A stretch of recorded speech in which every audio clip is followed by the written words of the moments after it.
कैसे हैं दोस्तों, मैं हूं बिलाल। हम सीख रहे हैं Next.js 13। तो चलें शुरू करते हैं। आज की वीडियो में हम पढ़ेंगे प्रॉप्स के बारे में कि प्रॉप्स होता क्या है, किस तरह वर्क करता है, और मेरी नज़र में प्रॉप्स के जरिए हम कंपोनेंट को डायनामिक तरीके से यूज कर सकते हैं। तो इस वीडियो में हम जानते हैं। सबसे पहले मैं एक प्रॉप्स की आपको एग्जांपल दे दूं। ये लेआउट के अंदर हमने आपको बताया था कि ये चिल्ड्रन जो है एक प्रॉप्स है, ठीक है। अब इसके पीछे कुछ मैकेनिज्म है जो इस एप्लीकेशन में जितनी भी page.tsx है वो इस चिल्ड्रन में हमें मिल जाती है। वो कैसे मिलती है, इससे हमें कुछ सरोकार नहीं, नेक्स्ट जाने, नेक्स्ट का काम जाने। हमें जो सरोकार है अपने प्रॉप्स से कर कि हम किस तरह प्रॉप्स पास करेंगे और किस तरह से उसे यूज करेंगे। तो आइए हम शुरू करते हैं। मैंने एक बेसिक सी इनिशियल रेपो बनाई है next.js के अंदर, और जिसके अंदर मैंने होम के अंदर प्रॉप्स लिख दिया और इसमें कुछ भी नहीं किया। हम अपनी एप्लीकेशन को रन करते हैं, npm run dev। हम अपनी एप्लीकेशन को रन करके देखते हैं आया ये नॉर्मली वर्क कर रही है। Local host 3000। तो हम कुछ देर इंतजार करते हैं, तब तक ये खुल जाती है। ठीक है, हमारी वेबसाइट जो है ओपन हो चुकी है और इसके ऊपर हेडिंग मिल गई हमें प्रॉप्स की, जो हमने यहाँ पे लिखी हुई है। अब हम एक कंपोनेंट बनाते हैं, उसके अंदर प्रॉप्स को यूज करेंगे और उस कंपोनेंट को हम डायनामिक भी करेंगे, ठीक है। तो हम एक कंपोनेंट का फोल्डर बना देते हैं। फोल्डर आप जहां चाहे बना सकते हैं, जिस नाम से चाहे बना सकते हैं। मैं इसको कंपोनेंट के नाम से बनाता हूं ताकि मैं जितने भी कंपोनेंट बनाऊं वो इस फोल्डर में रखे जाए और हमें पता हो, कहीं दूसरी जगह ढूंढने की जरूरत ना पड़े, हमें मालूम है इसमें कंपोनेंट ही मिलेंगे। तो मैंने एक कंपोनेंट का फोल्डर बना दिया और इसके अंदर मैं एक कंपोनेंट बनाता हूं। आप उसका नाम कुछ भी रख सकते हैं। मैं उसका नाम रख देता हूं प्रॉप्स टेस्ट, ठीक है, ताकि हमें पता हो हम किसके बारे में पढ़ रहे हैं। Props text. और आज हम एक शॉर्ट तरीके से कंपोनेंट बनाएंगे ताकि आपको यह भी पता चल जाए। RAFC, जैसे ही मैं इस पे क्लिक करूंगा मुझे कंपोनेंट बन के मिल जाएगा। बस मुझे यहां पर इसका नाम चेंज करना होगा। तो इस तरीके से भी हम कंपोनेंट को बना सकते हैं। ये उसी तरीके से कंपोनेंट बनाया है जिस तरह से हम नॉर्मली बनाते हैं, ठीक है। अब इसके अंदर हमने लिखा हुआ है प्रॉप्स टेस्ट। इसको आप कुछ भी बदल दें, फिलहाल मैं उसको ऐसे ही रहने देता हूं। और हम क्या करते हैं, इसको रेंडर करते हैं अपने होम में। उससे पहले मैं जरा ये हाइड कर लूं ताकि आपको चीजें क्लियर नजर आ जाए, ठीक है। ये मैंने जूम कर दिया और इसको भी हाइड कर देते हैं। सेव करता हूं और यहां पे मैं प्रॉप्स टेस्ट वाले कंपोनेंट को इंपोर्ट करते हैं। प्रॉप्स पहले इंपोर्ट कर लेते हैं क्योंकि यहाँ पे लोगों को कंफ्यूजन बहुत होती है कि हम इंपोर्ट किस तरह करें। Import prop test. ये देखिए मुझे सजेशन आ गई है कि आपका इस जगह पे कंपोनेंट में ये वाला जो कंपोनेंट है इस फोल्डर में रखा हुआ है। तो हम इसको पहले ऐसे ही इंपोर्ट करते हैं ताकि हमें समझ में आए। अब मैं एक लेवल ऊपर जाता हूं। मुझे सजेशन आ गई कि आप जो है ऐप के फोल्डर तक आ गए। मुझे कहा इससे भी ऊपर मेरा फोल्डर बना हुआ है, तो मैं उससे भी ऊपर लेवल गया तो मुझे कंपोनेंट का फोल्डर मिल गया। तो मैंने यहां पर इंटर किया। कंपोनेंट के फोल्डर में हमें सजेशन आ गई प्रॉप्स टेस्ट के अंदर हमारा कंपोनेंट है। तो मैंने यहां पे इंटर कर दिया और हमारा कंपोनेंट इंटर हो गया, इंपोर्ट हो गया, सॉरी। तो मैं यहां पे इसको रेंडर कर देता हूं, सेव करता हूं और अपने होम पर जाते हैं। हमें देखें यहां पे प्रॉप्स टेस्ट मिल गया। अब इसमें हम क्या करते हैं, प्रॉप्स पास करते हैं। प्रॉप्स क्या होते हैं मैं ये बता देता हूं। प्रॉप्स ये होते हैं, हमने पैरामीटर और आर्गुमेंट के बारे में पढ़ा था जब हम टाइप स्क्रिप्ट सीख रहे थे। प्रॉप्स पैरामीटर और आर्गुमेंट ही होते हैं। हम यहाँ पर पैरामीटर देते थे, लाइक हम यहाँ पे देते थे कि नेम, ये हमारा पैरामीटर होता था। और जब फंक्शन को कॉल करते थे तो उसमें आर्गुमेंट को पास करते थे, ऐसे ही होता था। बट अब इसको यहाँ पर इस तरीके से लिखा जाता है प्रॉप्स। नाम आप कुछ भी लिख सकते हैं प्रॉप्स की जगह, बट कन्वेंशन है कि आप प्रॉप्स लिखें। लिख आप कुछ भी सकते हैं। फिलहाल इसकी टाइप को हम एनी कर देते हैं ताकि हमें तंग ना करे बार बार। टाइप को भी हम कवर करेंगे, फिलहाल हम एनी कर देते हैं। हम दोबारा होम पेज पे आते हैं। होम पेज पे आप सवाल करते हैं कि बार बार कि किस तरह से आप मूव करते हैं। बहुत इजी है, कंट्रोल पी आप दबाएंगे तो सजेशन आएगी कि आपको किस जगह जाना है। तो मैंने कहा मुझे page.tsx जो सोर्स में ऐप के अंदर है इसमें जाना है, तो वो डायरेक्ट स्विच कर देगा। ठीक है, अब हमने वहां पे प्रॉप्स दे दिया। हम यहाँ पे कितने भी आर्गुमेंट दे सकते हैं। नॉर्मली जब कोई फंक्शन होता है तो उसको हम किस तरह से आर्गुमेंट देते हैं, हम उसको यहाँ पे आर्गुमेंट देते हैं जब कॉल करते हैं। लाइक हम उसे लिख देते हैं बिलाल, फिर दूसरा आर्गुमेंट देते थे, हमने लिख दिया फरीद। इस तरह हम आर्गुमेंट उसको पास करते जाते थे। बट अब हमें आर्गुमेंट देना है किसमें, अपने कंपोनेंट के अंदर।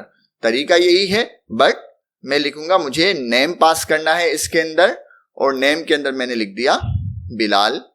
इसके साथ मुझे कास्ट, तो कास्ट में मैंने लिख दिया फरीद। ठीक है, इसके अलावा आप यहाँ पे और भी आर्गुमेंट पास कर सकते हैं या प्रॉप्स पास कर सकते हैं। यही प्रॉप्स होते हैं। प्रॉप्स में आप यहाँ पे एक एरे भी पास कर सकते हैं जो बहुत ज्यादा बड़ा डेटा हो सकता है। आप स्ट्रिंग पास कर सकते हैं, बुलियन पास कर सकते हैं। मतलब एक वसत है आपके अंदर, जो चाहे आप पास करें, आपके ऊपर कोई रिस्ट्रिक्शन नहीं। ठीक है, तो फिलहाल मैं इसके अंदर एक स्ट्रिंग पास कर रहा हूं और कुछ नहीं। हम एक बड़ा डेटा भी पास कर सकते हैं इसके अंदर, मैंने जैसे बताया, जो आगे हम पास भी करेंगे इन फ्यूचर जब हम कोई वेबसाइट बनाएंगे। फिलहाल हमने इसके अंदर ये दो चीजें पास कर दी, मैंने सेव किया, इसको फॉर्मेटिंग कर दी ताकि साफ सुथरा कोड हो जाए। और अब हम चलते हैं प्रॉप्स टेस्ट में, और यहां पर हम लिखेंगे console.log, और जरा देखते हैं कि इस प्रॉप्स में हमको मिल क्या रहा है। ठीक है, मैं इस प्रॉप्स को कंसोल कर देता हूं। अब इसके अंदर एक चीज मैं चाहता हूं कि आपको पॉइंट आउट करूं, और दोबारा से एक हम गेम खेलते हैं। 3 सेकंड का आपको वक्त देंगे। उस 3 सेकंड में जिसके दिमाग में सही जवाब आए वो हमको कमेंट्स के अंदर जरूर बताएं कि बिल्कुल आपने सही गेस किया था। ये console.log मैंने किया है प्रॉप्स के अंदर। 2 सवाल है, console.log हमें कहां मिलेगा, और दूसरी बात है प्रॉप्स के अंदर क्या मिलेगा। ठीक है, हमने इसे console.log कर दिया, और अब हम इसे यहाँ पे console.log में चेक करेंगे, और जो भी सही जवाब दे, आपका 3 सेकंड का वक्त शुरू हो चुका है। जिसका सही जवाब हो वो हमें कमेंट्स बॉक्स में जरूर बताएं कि जी उसने सही गेस किया था। यहां पे मैंने console.log किया, हमें console.log नहीं मिला।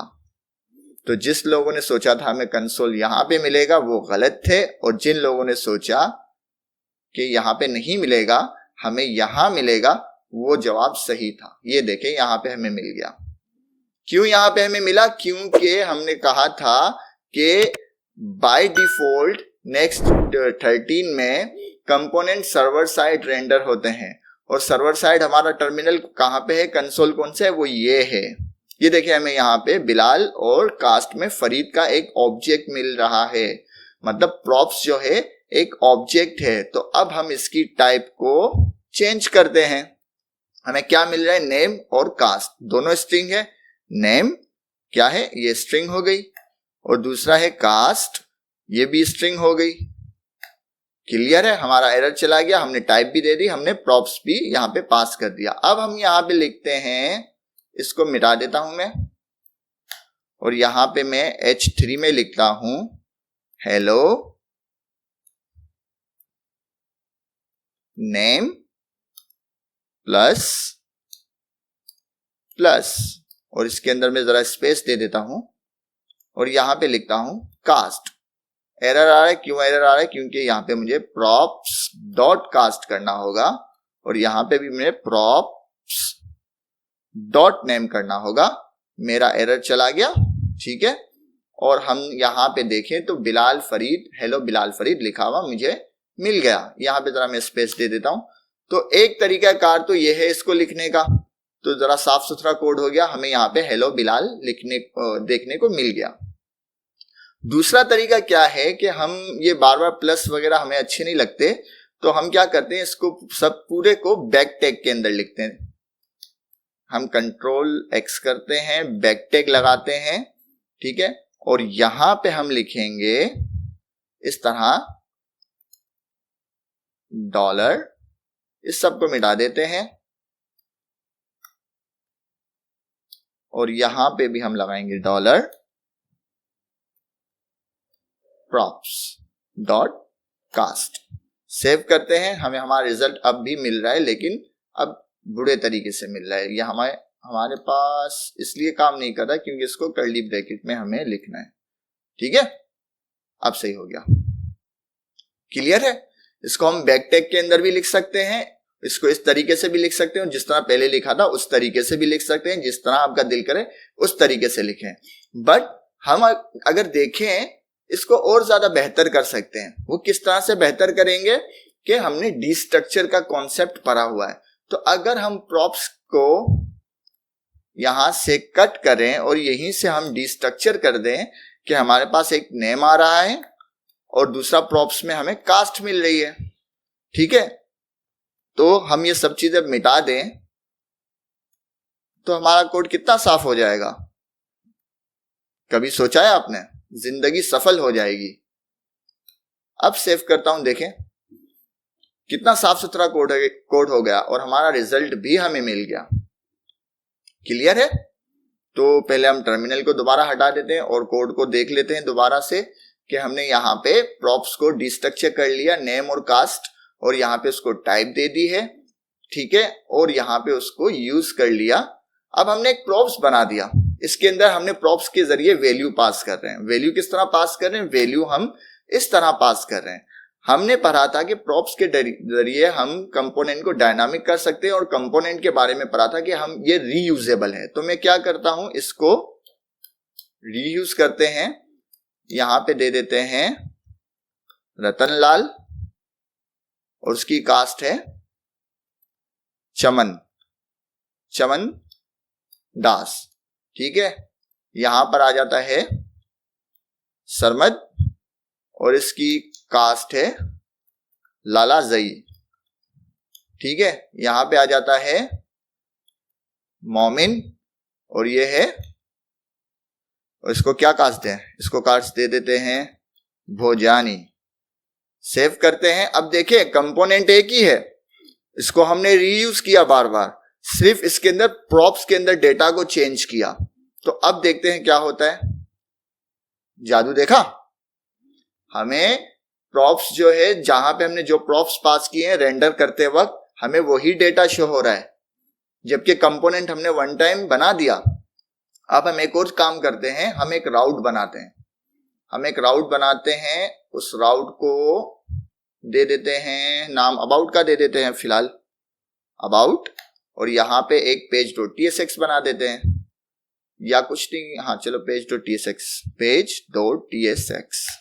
और कुछ नहीं करते हम, यही जो पेज डॉट tsx है ये सारा कोड हम कॉपी करते हैं और अबाउट के पेज डॉट tsx के अंदर पेस्ट कर देते, ताकि हमारी मेहनत बढ़ जाए, हमें बार बार यहाँ पे लिखना ना पड़े। तो हमें एक एरर मिल गया, तो उस एरर से हमें परेशान नहीं होना, हमें सिर्फ उसकी लोकेशन चेंज करनी है। लोकेशन कैसे चेंज करेंगे? हम कहेंगे कि हमें एक लेवल ऊपर जाना है, अबाउट मिल गया, हमें इससे भी ऊपर लेवल पे जाना है, ऐप मिल गया, ऐप से भी ऊपर लेवल पे जाना है तो हमें कंपोनेंट मिल गया। ठीक है, यहाँ पे एक स्टेप हमारा बढ़ गया और हमने props डॉट टेस्ट पे आ गए। सेव कर दिया। अब यहाँ पे मैं क्या करता हूं, यहाँ पे हम इस प्रॉप्स में कुछ और डेटा पास करते हैं। लाइक यहाँ पे मैं लिख देता हूं तहसीन, यहां पे लिख देता हूं भोजानी।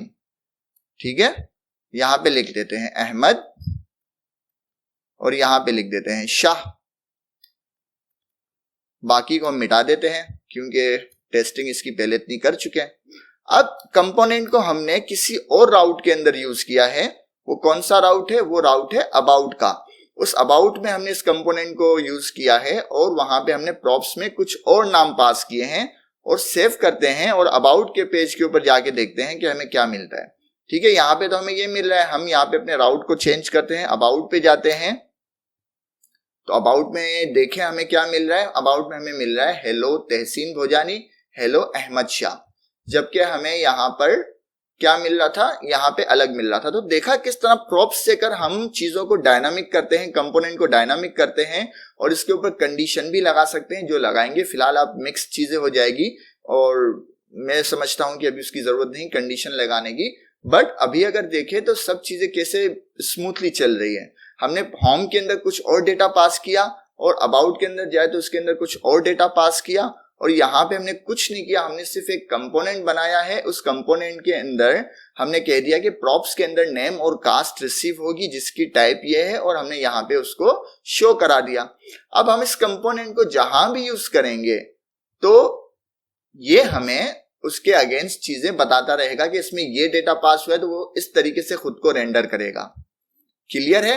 अब इसमें सिर्फ एक छोटी सी चीज रह जाती है। फॉर एग्जाम्पल प्रॉप्स में हम नेम की वैल्यू पास नहीं करते, तो यहां पे हम कह सकते हैं कि अगर नेम की वैल्यू पास ना हो तो बाय डिफॉल्ट इसकी वैल्यू अल्लाह रखा हो जाए।